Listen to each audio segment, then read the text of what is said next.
اس سے عربوں نے نکاح کی کچھ صورتیں ایجاد کر لی تھی، ان میں ایک متع بھی تھا۔ عربوں نے نکاح کی کچھ صورتیں ایجاد کر لی تھیں، ان میں سے متع تھا۔ میرے جتنے بھی غامدی صاحب کے فالوورز ہیں، سب سے میں مؤدبانہ عرض کروں گا کہ متع عربوں میں ایام جاہلیت میں ایگزسٹ کرتا تھا، یہ آپ ذرا ہمیں لا کے دکھا دیجیے۔ اعوذ باللہ من الشیطان الرجیم، بسم اللہ الرحمن الرحیم۔ تمام ناظرین کی خدمت میں السلام علیکم ورحمۃ اللہ۔ ناظرین چلتے ہیں غامدی صاحب کی ایک گفتگو متع کے متعلق ہے، ذرا یہ سماعت فرمائیے، پھر انشاءاللہ اس پہ گفتگو کریں گے۔ ایک شخص سوال کرتا ہے متع کے بارے میں، وہ سوال ہم نہیں چلاتے، تکرار ہو جائے گی۔ انہی میں اللہ تعالیٰ نے بتا نہیں ہے، خود آپ بیان کر دیا ہے۔ یہاں سے سنتے ہیں حوالے سے اس کو اوپر استمتعتم کو تو آپ میری تفسیر میں دیکھ لیں، اس کے وہ معنی ہی نہیں ہے، اس سے بالکل واضح ہو جائے گا کہ وہاں یہ لفظ کس مفہوم میں آیا ہے۔ فمستمتعتم میں کیا فرما رہے ہیں کہ میری تفسیر میں دیکھ لیں، وہاں پہ واضح ہو جائے گا۔ وہ جو آیت ہے نا، فمستمتعتم بہ منہن فآتوہن اجورہن، قرآن مجید کی سورہ نساء کی آیت نمبر 24، وہاں پہ انشاءاللہ ہم چل کے دیکھتے ہیں۔ باقی رہ گئی یہ بات کہ نکاح کی کیا صورت جائز ہے کیا جائز نہیں ہے، اس کو اللہ تعالیٰ نے سورہ مومنون اور سورہ معارج میں بیان کر دیا ہے۔ دونوں مکی صورتیں ہیں، ان کے مکی صورتیں ہونے میں کبھی کوئی اختلاف نہیں ہوا۔ یہ صرف تاریخی طور پر ہی نہیں ہے، خود آپ صورتوں کا مطالعہ کریں، بالکل واضح ہو جائے گا کہ معارج تو خاص طور پر ابتدائی دور کی صورتوں میں سے ہے۔ انہی میں اللہ تعالیٰ نے بتا دیا ہے کہ جنسی تعلق اگر آپ نے اللہ کے بتائے ہوئے قاعدے کے مطابق اختیار کرنا ہے تو اس کی اس وقت کے حالات میں دو ہی صورتیں بیان کی گئی ہیں، اور اس میں پہلی صورت ازواج کی ہے، یعنی آپ نے کسی کو بیوی بنایا ہے، جس طرح کی بیوی بنایا جاتا ہے۔ جب ہم بیوی بناتے ہیں کسی کو تو یہ ایک ذمہ دارانہ فیصلہ ہے، یہ فیصلہ آپ نے اپنے حالات کے لحاظ سے کرنا ہے، وہ آپ کریں۔ ہو سکتا ہے 2 سال رہے، ہو سکتا ہے سال رہے، ہو سکتا ہے زندگی کا نباہ ہو جائے۔ اسی کو نکاح کہا جاتا ہے، اسی کو زوج یا ازواج کے لفظ سے تعبیر کیا جاتا ہے۔ تو یہ تو قرآن سے بالکل واضح ہو گیا، اس لیے اس میں کسی بحث کی اختلاف کی گنجائش نہیں رہی۔ اب رہ گئی یہ بات کہ عربوں میں کیا کیا چیزیں تھیں، تو میرے خیال میں بالکل درست بیان کیا مورخین نے کہ ان کے ہاں نکاح کی 3-4 صورتیں رائج تھیں، وہ بخاری نے بھی بیان کی ہیں۔ ان میں سے جو صورت قرآن مجید کے بتائے ہوئے اس قاعدے کے مطابق ہے وہ جائز رہے گی، جو صورت اس کے مطابق نہیں ہے اس کو ختم ہونا تھا۔ اب قانونی طور پر اس کو کب ختم کیا گیا، جیسے جیسے اطلاع ملے گی۔ شراب کے معاملے میں بھی اسی طرح کیا گیا، سود کے معاملے میں بھی اسی طرح کیا گیا۔ لوگ 2 باتوں میں فرق نہیں کرتے، ایک کسی چیز کا ناجائز ہونا ہے اور ایک اس کا آؤٹ لا قرار دینا ہے، یعنی قانون کب بنایا گیا۔ تو حضرت عمر نے اگر کوئی اقدام کیا تو اسی وقت کریں گے جب ان کے علم میں آئے گا کہیں خلاف ورزی ہو رہی ہے، کسی کو روکیں گے تو اسی وقت روکیں گے جب معلوم ہوگا کہ ابھی لوگوں نے اس کو نہیں چھوڑا ہے۔ تو یہ اصل میں انتظامی نوعیت کے احکام ہیں جو بعد میں بھی لوگ اسی طریقے سے کریں گے تو ان کے بارے میں جاری کیے جائیں گے۔ ان کا کوئی اب یہاں پہ غامدی صاحب کی آپ نے گفتگو سماعت فرمائی کہ غامدی صاحب نے متع کے حوالے سے کہا کہ حضرت عمر نے اگر کسی مقام پہ آ کے منع کیا ہے تو وہ ظاہری بات ہے ان کے انتظامی امور سے اس کا تعلق ہے۔ تو اب ہم چلتے ہیں، غامدی صاحب نے یہاں پر ایک اور بڑا اچھا نقطہ بیان کیا، وہ یہ کہ جو نکاح متع ہے جاہلیت کے ایام میں جو ہوتا تھا، وہ جیسے بخاری میں بھی روایت ہے، یہ نقطہ آپ نے اپنے ذہن میں رکھنا ہے۔ اب چلتے ہیں غامدی صاحب کی ایک اور مقام پہ گفتگو۔ سوال یہ جی کہ جو مسیار میرج ہے جو سعودی عربیہ میں ہم عام طور سے سنتے ہیں اس کا ذکر، اس کی کیا حقیقت ہے، اور یہ بھی بتائیے کہ متع اس سے مختلف چیز ہے، اس کا کیا مطلب؟ متع تو اصل میں بدکاری کو لیگلائز کرنے کی ایک صورت ہوتی ہے، اس لیے اس کی تو کوئی گنجائش نہیں ہے اسلام میں۔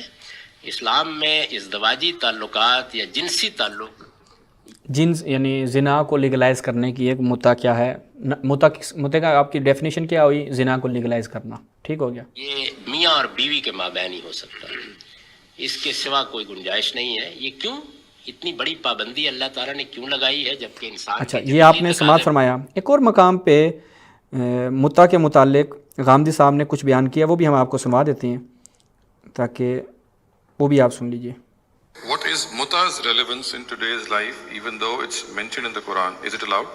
نہیں، اس کا کوئی قرآن میں ذکر نہیں ہے۔ جن لوگوں نے فَمَسْتَطَعْتُمْ کی آیت سے اس کو اخذ کیا، انہوں نے عربی زبان کا بھی خون کیا ہے۔ قرآن مجید میں جنسی تعلق کی ایک ہی صورت جائز ہے اور وہ بیوی کے ساتھ، اور میں ابھی دلائل دے چکا کہ یہ تو جب تک یہ پابندی نہیں لگا۔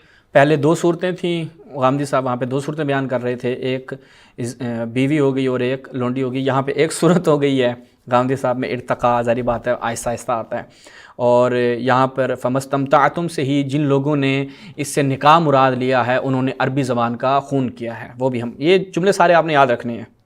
جائے گی اس وقت تک ماں اور باپ کے مقدس رشتے وجود ہی میں نہیں آ سکتے، پھر تو دلچسپی کے اچھا، یہ ایک اور نقطہ ہو گیا۔ پھر ہم ایک اور کلپ غامدی صاحب کا، ہم نے کہا نا کہ ساری گفتگو ان کی ایک دفعہ ہی دیکھ لیں تاکہ پتہ چل جائے، یہ سنیے گا۔ یہ متع تو اصل میں 1 گھنٹے کے نکاح کو بھی کہہ دیا جاتا ہے۔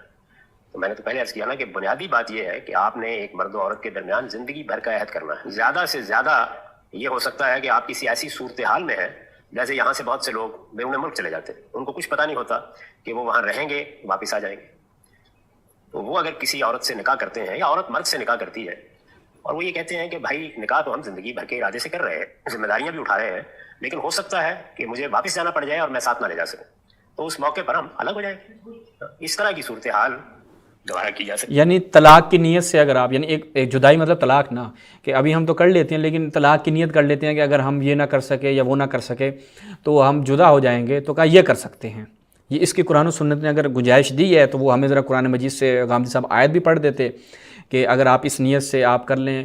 اب متع اور اس میں آپ فرق کس نوعیت سے کریں گے کہ متع میں ایک ٹائم ڈیوریشن رکھی گئی، اس میں بھی ٹائم ڈیوریشن رکھی گئی ہے، لیکن کہا کہ اگر میں آپ کو ساتھ لینا، وہاں پہ تھوڑا سا الفاظ کی تبدیلی آپ یہ کر دی کہ اگر میں آپ کو ساتھ نہ لے جا سکا یا کوئی اور میرے لیے کنڈیشن بن گئی تو پھر ہم جدا ہو جائیں گے۔ متع میں آپ وہی ٹائم ڈیوریشن رکھ لیتے ہیں کہ بھئی ایک ٹائم ہوگا اس کے بعد ہم جدا ہو جائیں گے، تو یہ تھوڑا سا ہمارے لیے غیر واضح تھا، لیکن آگے چلتے ہیں۔ اس میں بھی طے کرنا چاہیے کہ پھر اگر بچے ہوں گے تو ذمہ داریوں کی نوعیت کیا ہوگی، یعنی یہ کوئی متع میں بھی یہ چیز واضح ہوتی ہے کہ جو اولاد ہوتی ہے ان کو وراثت ملتی ہے، متع میں ایسا نہیں ہے کہ وراثت نہیں ملتی۔ 2 گھنٹے کے لیے جنسی تعلق کو لیگلائز کرنے کا نام نہیں ہے، یہ بڑا سنجیدہ عمل ہے، اسی لیے ہم لوگ توجہ دلاتے ہیں کہ بچوں کو اس کے بارے میں ایجوکیٹ کرنا چاہیے۔ بچے اور بچیاں بھی بالعموم اس کو رومانس کے نقطہ نظر سے دیکھتے ہیں، یہ رومانس نہیں ہے، یہ ایک بڑا سنجیدہ عہد ہے، اس کی بڑی سنگین ذمہ داریاں ہیں، تو اس وجہ سے اس کو جس طرح اللہ تعالیٰ نے کہا ہے اگر ادا نہ کیا جائے تو پھر یہ در حقیقت اللہ کو اور اپنے آپ کو دھوکہ دینا بن جاتا ہے، اس سے زیادہ کچھ نہیں ہوتا۔ اسلام کا بنیادی تقاضا یہ ہے کہ تمہاری آغوش میں اگلی نسل ڈالی جا رہی ہے، اس لیے تمہیں سنجیدہ زندگی بھر کے لیے اور سوچ سمجھ کر فیصلہ کرنا ہے، یہ 2-4 گھنٹے کے لیے ساتھ نبھانے کا کام نہیں۔ تو متع اس کی روح کے بالکل خلاف، یہ در حقیقت عربوں کے ہاں نکاح کی کچھ قسمیں پیدا ہو گئی تھی۔ یہ میں عرض کروں کہ دنیا کے ہر تمدن اور ہر تہذیب میں نکاح کی قسمیں پیدا ہو جاتی ہیں، اس کو روکا ہی نہیں جا سکتا۔ کیوں؟ اس لیے کہ نکاح بہت سنجیدہ معاملہ ہے، انسان سنجیدہ ہونے سے پہلے کچھ کر گزرنا چاہتا ہے، تو اس سے عربوں نے نکاح کی کچھ صورتیں ایجاد کر لی تھی، ان میں ایک متع بھی تھا۔ عربوں نے نکاح کی کچھ صورتیں ایجاد کر لی تھیں، ان میں سے متع تھا۔ میرے جتنے بھی غامدی صاحب کے فالوورز ہیں سب سے میں مؤدبانہ عرض کروں گا کہ متع عربوں میں ایام جاہلیت میں ایگزسٹ کرتا تھا، یہ آپ ذرا ہمیں لا کے دکھا دیجئے۔ آپ تو اسٹیبلش ہسٹری کے پیچھے چلتے ہیں، آپ تو ماشاءاللہ احادیث کو بھی کوئی خاطر میں نہیں لاتے، جیسے آپ نے یہاں پہ متع کی احادیث کو خاطر میں نہیں لایا، تو ہم ان سے تقاضا کریں گے تمام غامدی صاحب کے فالوور سے کہ آئندہ آپ کو نہیں علم تو آپ غامدی صاحب کے جو سوال و جواب سیشنز ہوتے ہیں یا ان کے داماد کے سوال و جواب سیشنز ہوتے ہیں تو اس میں آپ سوال کیجیے۔ غامدی صاحب آپ نے اپنے ایک بیان میں فرمایا ہے اور آپ ہی کے اپنے چینل پہ اپلوڈ ہے اور ہم نے کوئی اس میں ایڈیٹنگ نہیں کی کہ متع جو ہے وہ ایام جاہلیت کے عرب میں ایک نکاح کی صورت میں ایک رسم ہوا کرتی، یعنی ایک رائج نکاح تھا۔ چونکہ آپ نے ایک اور اپنے پچھلے کلپ میں وہاں پر بھی اشارہ کیا اس کی طرف کہ بخاری کی وہ روایت آپ نے دیکھ رکھی ہے کہ جو بتلا رہی ہے کہ حضرت عائشہ سے روایت ہے کہ ایام جاہلیت میں کون کون سے نکاح ہوتے تھے۔ ہم چلتے ہیں ان تمام نکاحوں کا مطالعہ کر لیتے ہیں تاکہ ہمیں پتہ چل جائے کہ آیا ان میں نکاح متع ہے یا نہیں ہے، باقی پھر انشاءاللہ ایک ایک چیز کا ہم جواب دیتے ہیں۔ یہ ملاحظہ کریں، حضرت عائشہ نے خبر دی کہ زمانہ جاہلیت میں نکاح 4 طرح کے ہوتے تھے۔ ہم تھوڑا اس کو مزید زوم کر لیتے ہیں، ٹھیک ہے۔ زمانہ جاہلیت میں 4 قسم کے نکاح ہوا کرتے تھے۔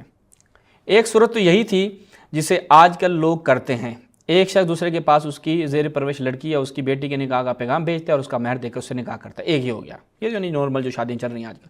دوسرا نکاح یہ تھا کہ کوئی شوہر اپنی بیوی سے جب وہ حیض سے پاک ہو جاتی تو کہتا فلاں شخص کے پاس چلی جا اور اس سے منہ کالا کرا لے، اس مدت میں شوہر اس سے جدا رہتا اور اسے چھوتا بھی نہیں، پھر جب اس غیر مرد سے اس کا حمل ظاہر ہو جاتا جس سے وہ عارضی طور پر صحبت کرتی رہی تو حمل کے ظاہر ہونے کے بعد اس کا شوہر اگر چاہتا تو اس سے صحبت کرتا، ایسا اس لیے کرتے تھے تاکہ ان کا لڑکا شریف اور عمدہ پیدا ہو۔ یہ نکاح استبضاع جو ہے وہ کہلاتا تھا، ٹھیک ہے جی، تاکہ ان کا لڑکا شریف۔ تیسری، اب یہ متع یہ بھی نہیں ہے، تیسری قسم نکاح کی یہ تھی کہ چند آدمی جو تعداد میں 10 سے کم ہوتے تھے کسی ایک عورت کے پاس آنا جانا رکھتے تھے اور اس سے صحبت کرتے، پھر جب وہ عورت حاملہ ہوتی اور بچہ جنتی تو وضع حمل پر چند دن گزرنے کے بعد وہ عورت اپنے ان تمام مردوں کو بلاتی۔ اس موقع پر ان میں سے کوئی شخص انکار نہیں کر سکتا تھا، چنانچہ وہ سب اس عورت کے پاس جمع ہو جاتے اور ان سے کہتی کہ جو تمہارا معاملہ تھا وہ تمہیں معلوم ہے اور اب میں نے بچہ جنا ہے۔ پھر وہ کہتی ہے فلاں یہ بچہ تمہارا ہے، وہ جس کا چاہتی نام دے دیتی اور اس کا لڑکا سمجھا جاتا، وہ شخص اس سے انکار کی جرت نہیں رکھتا تھا۔ یہ تیسری قسم، یہ بھی متعہ نہیں ہے۔ چوتھا نکاح اس طور پر تھا کہ بہت سے لوگ کسی عورت کے پاس آیا جایا کرتے تھے، عورت اپنے پاس کسی بھی آنے والے کو روکتی نہیں تھی، یہ کسبیاں ہوتی تھیں۔ اس طرح کی عورتیں اپنے دروازے پر جھنڈے لگا رہتی تھیں، اس سے خاتون یاد آ گئی عرب کی، ٹھیک ہے، جو نشانی سمجھے جاتے تھے، جو بھی چاہتا ان کے پاس جاتا۔ اس طرح کی عورت جب حاملہ ہوتی اور بچہ جنتی تو اس کے پاس آنے جانے والے جمع ہوتے اور کسی قیافہ یعنی قیافہ شناس جاننے والے کو بلاتے اور بچے کا نین نقش ملاتے کس سے مل رہا ہے، تاکہ اس عورت کے اس لڑکے کو اسی کے ساتھ منسوب کر دیتے اور بچہ اسی کا بیٹا کہا جاتا۔ اس سے کوئی انکار نہیں کرتا تھا۔ پھر جب حضرت محمد صلی اللہ علیہ وسلم حق کے ساتھ رسول ہو کر تشریف لائے تو آپ نے جاہلیت کے تمام نکاحوں کو باطل کر دیا، صرف اس نکاح کو باقی رکھا جس کا آج کل رواج ہے۔ ٹھیک ہو گیا، یہ روایت آپ نے دیکھ لی۔ اب سوال یہ ہے کہ ان نکاحوں میں کہیں پر بھی ہمیں غامدی صاحب یہ دکھا دیجئے کہ وہ نکاح متعہ جو ہے ہمیں اس میں ملتا ہو۔ پھر آپ نے کہا کہ نکاح متعہ عربی کا یعنی فمستمتعتم سے جنہوں نے اس سے نکاح مراد لیا ہے انہوں نے عربی کا قتل کیا ہے۔ دیکھتے ہیں عربی کا قتل کس کس نے کیا ہے، یہ بھی دیکھ لیتے ہیں۔ سب سے پہلے عربی کا قتل کرنے والے کون ہے جی؟ جنہوں نے نکاح متعہ کے متعلق بات کی، الکشاف، یہ زمخشری صاحب ہیں۔ زمخشری صاحب کا ادب میں اور آپ یہ کہہ لیں کہ قرآن کے حوالے سے، قرآن کے اسلوب کے متعلق یعنی جو لغوی ابحاث ہیں، جو اس طرح کے ابحاث ہیں، اس سے بڑی شخصیت شاید کوئی گزری ہو۔ فَإِن قُلْتَ هَلْ فِيهِ دَلِيلٌ عَلَى تَحْرِيمِ الْمُتْعَةِ کیا اس میں وہ یہ سورہ مومنون کی آیت کی بات کر رہے ہیں کہ وہ اپنے فروج کی حفاظت کریں، تو کہا کہ کیا اس میں کوئی متعہ کے متعلق دلیل ہے؟ چونکہ غامدی صاحب یہی بیان کر رہے تھے، وہ کہتے ہیں قُلْتُ، اب کشاف صاحب اب ایسا بھی نہیں ہے کہ بھائی یہ کوئی آپ کہیں کاموکی کے رہنے والے تھے وہاں یا اندرون لاہور کے رہنے والے تھے، ٹھیک ہے، ان کو کم سے کم اس چیز پر سب اتفاق کریں گے کہ غامدی صاحب سے زیادہ عربی آتی تھی۔ یہ کہتے تھے کہ لأن المنکوحہ یعنی جو منکوحہ ہوتی ہے، کون سی والی نکاح متعہ والی، من جملۃ الازواج، وہ بیویوں میں یعنی نکاح کے بندھن میں شمار کی جاتی ہے کہ وہ نکاح کے بندھن میں۔ یہ کشاف صاحب ہیں، ٹھیک ہے جی۔ یہ میں نے آپ کو ان کا اس لیے کول دکھایا تاکہ آپ کو پتہ چلے کہ ان سب کو عربی آتی تھی یا نہیں آتی تھی۔ اچھا، اس کے بعد ہم اور لوگوں کے متعلق دیکھتے ہیں۔ یہ ملاحظہ کیجئے، ہدی الساری مقدمہ فتح الباری، یہاں پہ کیا کہتے ہیں؟ یہاں پر کہتے ہیں وَمُتْعَةُ النِّسَاءِ وَهُوَ النِّكَاحُ إِلَىٰ أَجَلٍ، ٹھیک ہے۔ اب یہ کیا ہے؟ متعہ کیا ہے؟ نکاح ہے، ایک مدت زمان بھر ہوتا ہے۔ صحیح مسلم میں جائیں گے تو صحیح مسلم میں ہمیں کیا دیکھنے کو ملتا ہے؟ صحیح مسلم میں ہم نے جب دیکھا خود ہی قال القاضی عیاض واتفق العلماء، یہ وہ علماء ہیں کہ جن کو عربی نہیں آتی تھی، ٹھیک ہے، کہ ان هذه المتعة كانت نکاحا الى اجل، کہ یہ ایک نکاح ہے ایک مدت تک کہ جس میں وغیرہ وغیرہ نہیں ہوتی۔ اچھا، تو یہ آگے ایک اور اقوال تھے، ہم اس سے ابھی اجتناب کرتے ہیں۔ اچھا، اس کے بعد ہم آپ کو صحیح مسلم سے متعہ کے متعلق دکھاتے ہیں۔ یہ صحیح مسلم ہے، یہ احادیث ہے، بخاری صاحب کو بھی نہیں آتی تھی، نہ اس وقت کسی کو آتی تھی۔ اب یہ دیکھیں اوپر کیا بیان کر رہے ہیں، باب نکاح المتعہ، ٹھیک ہے۔ اب یہ کہہ رہے تھے کہ ایک اس کو لیگلائز کرنے، زنا کو لیگلائز کرنے والی بات ہے، تو یہ زنا کو لیگلائز کس نے کیا؟ خود رسول نے کیا۔ اصل متعہ کا نکاح ہونا، اس کا انکار طول تاریخ میں، آپ کہہ رہے تھے نا کہ وہ جناب فلاں صورت مکی ہے، اس کا طول تاریخ میں کوئی انکار نہیں، آپ کو اسلوب میں بھی نظر آئے گا۔ صحیح مسلم، صحیح بخاری، وہی بخاری جن سے آپ روایت دیتے ہیں، آپ ان سے پوچھئے کہ آپ معاویہ کو جو امام مہدی مانتے ہیں کس وجہ سے مانتے ہیں؟ وہی نازل تو نہیں ہوئی نا؟ اب وہ کہیں گے جی ہم روایات سے ہم نے استخراج کیا ہے۔ وہ روایات کہاں ہیں؟ وہ روایت کون سی ہیں؟ وہ یہی روایتیں بخاری مسلم کی روایات ہیں۔ مسلم کی ایک روایت ہے، اس سے انہوں نے کہ رسول نے فرمایا ایک زمانہ آئے گا، اس زمانے میں ایک بادشاہ ہوگا، اس کے یہ اوصاف ہوں گے، انہوں نے کہا جی معاویہ ہے، روایت لے لیں گے غامدی صاحب۔ یہی غامدی صاحب ہیں، ان سے پوچھیں کہ حلال حرام ہے یا حلال ہے حرام ہے، کہیں گے حرام ہے۔ کیوں؟ کہیں گے کہ ایک روایت ہے، اس روایت میں رسول نے فرمایا کہ حلالہ کرنے والے پر اور جو حلالہ کیا جا رہا محلل اور محلل، یعنی اس طرح کی روایت ہے کہ محلل یعنی جو حلالہ کر رہا اس پہ اللہ کی لعنت ہے، ایک روایت یوں بیان کرتے ہیں، وہ مکمل مفہوم میرے ذہن میں نہیں ہے۔ تو اب وہ کیا ہے؟ وہ حدیث ہے، وہ روایت ہے، وہ روایت قابل قبول ہے۔ اب جب بخاری مسلم کی طرف جاتے ہیں جہاں پر پورا صحیح مسلم میں ایک باب باندھا گیا ہے، رجال کے کوئی بھی قاعدہ آپ لے کر آ جائیں، آپ غامدی صاحب کوئی بھی قاعدہ لے کر آ جائیں، ان سے پوچھا جائے کہ غامدی صاحب آپ یہ بتائیے کہ آپ کا جو اپنا رجال ہے جس کو آپ مانتے ہیں اس کے مطابق یہ روایت ضعیف ہے یا صحیح ہے؟ یہ روایتیں ایک بھی نہیں دسیوں ہیں۔ تو اس میں کیا ہے؟ اب دیکھیے گا کہ یہ لیگلائز کس نے کیا متعہ کو۔ سمیت عبداللہ، یعنی عبداللہ ابن مسعود کی بات ہو رہی ہے کہ ہم جو ہیں وہ رسول اللہ کے ساتھ غزوات میں جاتے تھے، لیس لنا نساء، ہمارے پاس ہماری بیویاں نہیں ہوتی تھیں، فقلنا اللہ نستقسی، یعنی ہم کیا ہے اپنے آپ کو خسی کر لیں۔ اب غامدی صاحب جو ایک نیچر کی بات کر رہے تھے اس کو بھی میں یہاں پہ ڈسکس کروں گا کہ اصحاب نے کہا کہ ہم خود کو خسی کر لیں، تو پھر ثم رخص لنا ان ننکح المرأة بالثوب الى اجل، پھر ایک مدت تک جو ہے وہ ہمیں عورت کے ساتھ نکاح کرنے کی اجازت دی گئی۔ پھر وہاں پر عبداللہ ابن مسعود نے قرآن مجید کی یہ آیت پڑھی۔ تو اب یہاں پر کہ ان رسول اللہ، یہ متعہ کو کس نے لیگلائز کیا، یعنی زنا کو کس نے لیگلائز کیا؟ ان رسول اللہ صلی اللہ علیہ وآلہ وسلم قد اذن لکم ان تستمتعوا، یعنی فمستمتعتم کو کس نے متعہ کہا ہے؟ وہ عربی کے ساتھ اس نے ظلم کیا ہے، یہ عربی کے ساتھ ظلم ہو رہا ہے۔ اگر عربی کے ساتھ ظلم صحیح بخاری مسلم میں ہو رہا ہے تو الحمدللہ پھر کسی کو عربی نہیں آتی، سارے جٹ جاہل ہیں۔ یعنی متعۃ النساء ان تستمتعوا، یعنی کیا مطلب؟ متعۃ النساء۔ پھر رسول اللہ نے کیا؟ فآذن لنا فی المتعہ، کہ رسول نے ہمیں متعہ کی اجازت، یہ لیگلائز کس نے کیا تھا؟ رسول اللہ نے کیا تھا۔ ٹھیک ہو گیا جی، یہ اب جہاں پہ بھی آپ جائیں گے یہ آپ کو ملے گا۔ فمستمتعتم کے ساتھ عربی کے ساتھ کس نے اور ظلم کیا؟ المستدرک للصحیحین الجزء الثانی، وہ کہتے ہیں کہ قرأت علی ابن عباس، کہ میں نے ابن عباس کے پاس اس آیت کی تلاوت کی، فمستمتعتم بہ منہن فآتوہن اجورہن فریضہ، قال ابن عباس فمستمتعتم بہ منہن الی اجل مسمى واللہ لانزلہ اللہ کذالک، اللہ تعالیٰ نے اس کو اسی طرح نازل کیا۔ یہ حدیث ایسا نہیں ہے کہ ضعیف ہے، من گھڑت ہے، نہیں، یہ علی شرط مسلم کی شرط پہ یہ روایت صحیح ہے۔ الدر المنصور فی تفسیر بالمعصور، جلال الدین سیوطی کی، یہاں پر جائیں تو یہاں پر بھی اس کو ابن عباس کی اس کے حوالے سے بیان کیا کہ یہ متعہ کے متعلق ہے۔ پھر یہ کتاب المصاحف میں جب جاتے ہیں تو یہاں پر ابن عباس کی اس روایت کے متعلق کہتے ہیں قالا ثلاثہ، 3 مرتبہ کہتے ہیں۔ یہ جو عربی جس کو نہیں آتی تھی وہ عبداللہ ابن عباس تھے، اسنادہ صحیح۔ تفسیر تبری میں جائیں تو یہاں پہ ایک نہیں، یہاں پر ابن عباس سے روایت ہے۔ پھر ہمیں یہاں پہ معالم التنزیل میں جب جاتے ہیں تو وہاں پر بھی ملتی ہے یہی روایت، ٹھیک ہے جی۔ اس کے بعد الکشف والبیان میں جائیں تو جناب الا ماشاء اللہ آپ کو یہی روایت ملے گی، ٹھیک ہے۔ ہم اس المطالب العالیہ میں ہم جائیں تو باب المتعہ میں جب گئے تو وہاں پر بھی فمستمتعتم بہ منہن الآیہ، ابن مسعود وغیرہ نے بخاری اس سے احتجاج کیا ہے۔ تو لہٰذا لے دے کر خلاصہ کلام یہ ہے کہ یہ تو متعہ کے متعلق فمستمتعتم کو شیعہ تو کر نہیں رہا، حضرت عبداللہ ابن عباس نے کیا دلیل ہے؟ صحیح روایات ہیں، وہی روایات جن کے آپ دلیل دے کر انہی روایات سے استدلال کر کر جناب حلال و حرام کر رہے ہیں وغیرہ وغیرہ۔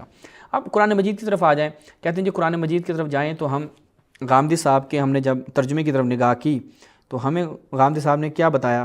غامدی صاحب اگر میں وہ ڈھونڈ لاؤں، سورہ نساء کی آیت نمبر چلتے ہیں جی، غامدی صاحب نے جو ترجمہ کیا وہ دیکھ لیتے ہیں۔ غامدی صاحب نے جب اسی آیت کی تفسیر میں آئے ہیں غامدی صاحب، تو یہ جی ہم تفسیر قرآن، ایک ان کی سائٹ الموارد ہے وہ آج کھل نہیں رہی، غامدی صاحب کے اسی قرآن کے ترجمے میں گئے تو یہاں پر سورہ نساء کی آیت نمبر 34 میں ہم پہنچے۔ اب دیکھے گا ترجمہ، اور وہ عورتیں بھی تم پر حرام ہیں جو کسی کے نکاح میں ہوں، الا یہ کہ وہ تمہاری ملکیت میں آ جائیں، یعنی کنیز کی بات ہو رہی ہے۔ یہ اللہ کا قانون ہے جس کی پابندی تم پر لازم کی گئی ہے، اور ان کے ماں سوا جو عورتیں ہیں اپنے مال کے ذریعے سے انہیں حاصل کرنا تمہارے لیے حلال ہے، یعنی ان کا مہر ادا کر کے، انہوں نے بریکٹ میں لکھا ان کا مہر ادا کر کے اپنے مال کے ذریعے انہیں حاصل کرنا۔ اور ان کے ماں سوا عورتیں، اوپر دیکھیں، وہ عورتیں بھی تم پر حرام ہے جو کسی کے نکاح میں ہوں، اور مگر یہ کہ تمہاری کنیز میں، یہ اللہ کا قانون جس کی پابندی تم پہ لازم کرا دی، اور ان کے سوا وہ عورتیں کہ جن کا تم مہر ادا کرو اپنے مال کے ذریعے انہیں حاصل کرنا تمہارے لیے حلال ہے، اس شرط کے ساتھ کہ تم پاک دامن رہنے والے ہو، نہ کہ بدکاری کرنے والے۔ پھر اس سے پہلے اگر مہر ادا نہیں کیا ہے تو یہ پھر بریکٹ میں، پھر اس سے پہلے اگر مہر ادا نہیں کیا، جو فائدہ ان سے اٹھایا ہے اس کے صلے میں ان کا مہر انہیں ادا کرو ایک فرض کے طور پر۔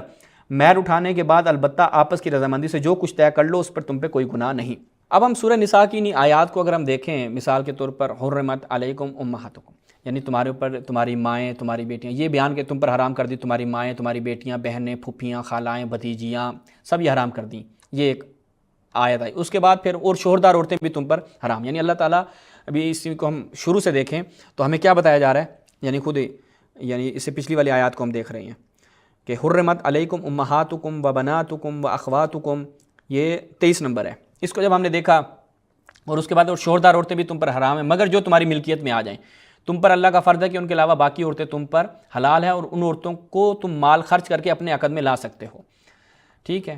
اب یہاں اور اس کے بعد پھر یہ تیسری جو ہم نے آپ کے سامنے بیان کی جس میں فمستمتعتم بہ منہن فآتوہن۔ اب ان مذکورہ والا 3 آیات عورتوں کے حلال و حرام کے بارے میں تعین کر رہی ہے کہ کون سی حلال ہے کون سی حرام ہے، کون سی عورت سے نکاح کرنا حلال ہے کون کس سے حرام ہے۔ جہاں تک پہلی آیت اور دوسری آیت کے آغاز کا تعلق ہے تو اس میں مائیں، بیٹیاں تقریباً 14 کے قریب جو ہے نا وہ چیزیں گنوائی ہیں کہ ان کے ساتھ تمہارا نکاح حرام ہے۔ آخری شق کی طرف قرآن نے دوسری آیت کے آغاز میں اشارہ کیا کہ والمحصنات من النساء الا ما ملکت ایمانکم، پس شادی شدہ عورتیں تم پر حرام ہیں سوائے ان کے جو تمہارے قبضے میں آ گئی ہوں، یعنی کنیز، جیسا کہ خود غامدی صاحب نے بھی کیا، اس کا ترجمہ یہی بیان کیا ہے کہ اور وہ عورتیں بھی تم پر حرام ہیں جو کسی کے نکاح میں ہوں الا یہ کہ وہ تمہاری ملکیت میں آ جائیں، ٹھیک ہے۔ اب یہاں تک قرآن نے عورتوں کے نکاح میں حرام کے اقسام کی جو وضاحت ہے وہ کر دی جو 14 بنتی ہے۔ اس کے ساتھ پہلی آیت اور دوسری آیت کے اس حصے کی تفسیر مکمل ہوتی ہے۔ اب باقی آیت کا آغاز اس طرح ہے وَأُحِلَّ لَكُمْ مَا وَرَاءَ ذَلِكُمْ۔ اب اسی کی تفسیر کے ہم کچھ بیان کرتے ہیں، یعنی ایک ایک حصے کی بیان کرتے ہیں، ٹھیک ہے۔ یہ جو اوپر بیان کیا یہ آپ اپنے قرآن آپ نے ہاتھ میں آپ نے کھول لینا ہے، ٹھیک ہے جی۔ تو ہم اس کو بیان کرتے ہیں وَأُحِلَّ لَكُمْ مَا وَرَاءَ ذَلِكُمْ، یعنی ان عورتوں کے علاوہ باقی سب تمہارے لیے حلال ہیں۔ یہاں پر جو ماں ہے نا، یہ ماں من کی جگہ پہ استعمال ہوا ہے، اس کی قرآن مجید میں کئی مثالیں ہیں۔ اچھا، پھر کہا ان تبتغوا باموالکم، یعنی اگر تم اپنے مال کے ذریعے عورتوں کو حاصل کرنا چاہو، ٹھیک ہے۔ اب اس کے مصادیق 3 قسم کے ہو سکتے ہیں، یعنی یہ جو بات کی نا کہ ان تبتغوا باموالکم، یعنی خود ان کا ترجمہ بھی دیکھیں نا، انہیں حاصل کرنا تمہارے لیے، اپنے مال کے ذریعے سے انہیں حاصل کرنا تمہارے لیے حلال ہے، ٹھیک ہے۔ اب 3 طرح، نکاح مع اجرت، ٹھیک ہے، یعنی مہر کے ساتھ نکاح کر لو۔ پھر لونڈی سے نکاح، یعنی آپ خرید لیتے ہیں، کوئی کنیز اپنی ملکیت میں لے لیتے ہیں۔ تیسرا زنا ہے، ٹھیک ہے۔ پھر اس لیے آگے کیا بتا دیا انہوں نے، آگے خود ان تبتغوا باموالکم محسنین غیر مسافحین، یعنی تم عورتوں کو مال کے ذریعے حاصل کرو عفت کے ساتھ، زنا کے ارادے سے نہیں۔ یہ آکے اس کی جو ان تبتغوا باموالکم آپ کو ایک قاعدہ بتایا، اس کے بعد فوراً کیا کہا محسنین غیر مسافحین، یعنی وہ عورتیں جو عفت کے ساتھ ان کو حاصل کرنا ہے، زنا کے ارادے سے نہیں۔ اس طرح قرآن نے تیسری صورت زنا کو کیا ہے حرام قرار دے دیا، اور مسلمانوں کو اجازت نہیں کہ وہ اپنے مال کے ذریعے عورتوں تک رسائی زنا کے ذریعے کریں، یعنی بندہ جائے پیسے دے، کیونکہ بھائی کہے کہ قرآن مجید کہہ رہا ہے کہ ان تبتغوا باموالکم، کہ ان تبتغوا باموالکم یعنی مال کے ذریعے تو ہے تو تم ان کو حاصل کرو، بھائی میں تمہیں پیسے دیتا ہوں، نہیں، آگے خود بیان کیا کہ محسنین غیر مسافحین، ٹھیک ہے۔ یہاں تک واضح کلیئر ہو گیا۔ تو یوں حلت صرف 2 قسموں میں باقی رہ جاتی ہے، آزاد عورت سے نکاح، لونڈی سے نکاح۔ پھر فوراً اس کے کیا بیان کیا فمستمتعتم بہ منہن فآتوہن اجورہن، ہم پوری آیت کے کانٹیکسٹ میں دیکھ رہے ہیں۔ یہ حصہ جو ہے آزاد عورتوں کے نکاح کی طرف اشارہ کرتا ہے۔ جیسے اگلی آیت سورہ نساء کی 25 نمبر آیت کو دیکھیں تو وہاں پر کیا ہے کہ من لم یستطع منکم طولا، وہاں پر کیا بیان کیا کہ لونڈیوں کے نکاح کی طرف اشارہ ہو رہا ہے یہاں پر، جہاں فرمایا گیا کہ لونڈیوں کا یعنی اور تم میں سے جو آزاد مسلمان عورتوں کے ساتھ نکاح کی مقدرت نہ رکھتے ہوں انہیں چاہیے کہ تمہارے ان مسلمان لونڈیوں سے نکاح کر لیں۔ اچھا، چونکہ لونڈیوں کا نکاح یہاں موضوع بحث نہیں ہے، لہٰذا توجہ اس جملے پر رہے گی، چونکہ لونڈیوں کا آگے ذکر ہو رہا ہے، تو اب توجہ کس پہ ہے فمستمتعتم بہ منہن فآتوہن اجورہن، یہ کن کی بات ہو رہی ہے، یعنی جن عورتوں سے تم نے اب وہ جو بھی آپ لیں۔ اب ہم یہاں پر قرائن خارجی، یہاں پہ کچھ ایسے قرائن ہیں، ان پر نشانیوں پر غور کریں تو پتہ چلے گا یہاں سے مراد متعہ ہی ہے۔ کیسے؟ استمتاع سے مراد عقد متعہ، خود نزول کے وقت عرب نکاح متعہ کے لیے استعمال ہوتا تھا عام لذت جماع کے معنی میں، ٹھیک ہے، یعنی نزول کے وقت جب یہ آیت ہوئی عرف عرب میں نکاح متعہ یعنی وقتی نکاح کے لیے استعمال ہوتا تھا، نہ کہ جیسے غامدی صاحب نے کہا نا کہ عام لذت وغیرہ کے لیے۔ صحابہ کے استعمالات، جب ہم نے اس کرائم دیکھ رہے ہیں نا، پہلا کرینہ خود اس وقت کا زمانہ، دوسرا خود صحابہ کے استعمالات، ہم نے وہ آپ کو دکھایا، اور تیسری جو اس پہ دلیل، لفظی دلیل، آیت میں لفظ استمتاع سے مراد عقد موقت ہے، نہ کہ محض لذت یا فائدہ اٹھانا۔ اس کی دلیل یہ ہے کہ آیت میں اجرت مہر کی ادائیگی کو استمتاع پر موقوف کیا گیا ہے، اس لیے کہا فَمَسْتَمْتَعْتُمْ بِهِ مِنْهُنَّ فَآتُوهُنَّ أُجُورَهُنَّ، پس جن عورتوں سے تم نے استمتاع کیا انہیں ان کا مہر دے دو، ٹھیک ہے۔ اب اگر ہم اس استمتاع سے مراد، یعنی غامدی صاحب کی اس کے مطابق اس استمتاع سے مراد عقد یعنی نکاح لے لیتے ہیں تو یہ ترتیب درست نہیں بنتی۔ کیوں؟ کیونکہ مہر پورا جیسے عقد ہوتا ہے نا، یعنی جیسی نکاح ہوگا تو عقد کے ساتھ ہی مہر واجب ہو جاتا ہے، لذت لینا، اس سے فائدہ اٹھانا، اس سے اس کا تعلق نہیں ہے، چونکہ دیکھیں فَمَسْتَمْتَعْتُمْ بِهِ مِنْهُنَّ فَآتُوهُنَّ أُجُورَهُنَّ، پس جن عورتوں سے تم نے استمتاع کیا انہیں ان کا مہر ادا کرو۔ میں نکاح کرتا ہوں شخص خاتون سے، استمتاع نہیں کرتا، کیا مہر ادا کرنا یا نہیں کرنا؟ غامدی صاحب سے پوچھیں۔ جیسے ہی عقد ہوگا مہر واجب ہو جائے گا، البتہ دائمی نکاح میں اگر دخول سے پہلے طلاق ہو جائے تو آدھا مہر ساقط ہو جاتا ہے، اور متع میں اگر مدت ختم ہونے سے پہلے عقد منسوخ ہو جائے تو بھی آدھا مہر دینا پڑتا ہے۔ لیکن اگر استمتاع سے مراد لذت یا جماع لیا جائے تو یہ ترتیب درست نہیں ہے، کیونکہ مہر تو عقد کے ساتھ ہی لازم ہو جاتا ہے غامدی صاحب، جیسے ہی نکاح ہوا مہر لازم ہو گیا، نہ کہ لذت کے بعد۔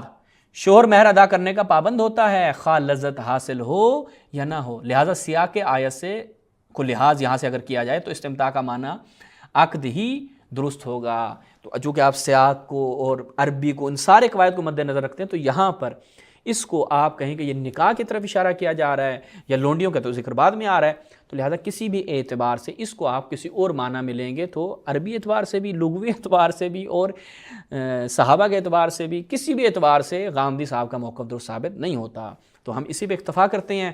ویسے تو مجھے بڑا تعجب ہوتا ہے کہ غامدی صاحب کبھی قرآن سے تمسک کر لیتے ہیں، جیسے یہاں پہ کہا جی قرآن میں تو جو نکاح ہوئے ہیں وہ یہی بیان ہوئے ہیں، اور کبھی کیا ہے روایات ابو بکر نے جناب وہ وراثت کے بارے میں کہہ دیا کہ رسول نے فرمایا ہم انبیاء کی میراث نہیں ہوتی، تو قرآن میں چونکہ میراث کے ظواہر آیات ہیں ان سے تو کہ حضرت سلیمان وارث بنے یا جو مرد کو جو ہے وہ عورت کی نسبت جو ہے وہ 2 برابر ملے گا، جس طرح کی وراثت کی تقسیم اور وراثت کی باتیں ہیں، یہاں پر عمومی کلی قاعدہ بیان ہوا ہے، وہاں پر قرآن کو چھوڑ دیا، ابو بکر صاحب کی روایت کو پکڑ لیا، یہاں پر اتنی ساری بخاری مسلم کی روایات کو چھوڑ کر ایک تاریخی مسلمات کو، یعنی یہ ایک ایسی چیز ہے کہ جس پہ کوئی انکار بھی نہیں کر سکتا کہ یہ ایک صنف نکاح کی ایگزسٹ کرتی تھی، اختلاف بات کا ہو گیا لیکن ایگزسٹ کرتی تھی، تو جیسے غامدی صاحب نے کہا کہ یہ ایک زنا کو لیگلائز کرنا ہے تو یہ لیگلائز جیسا کہ میں نے عرض کیا کہ کس نے کیا؟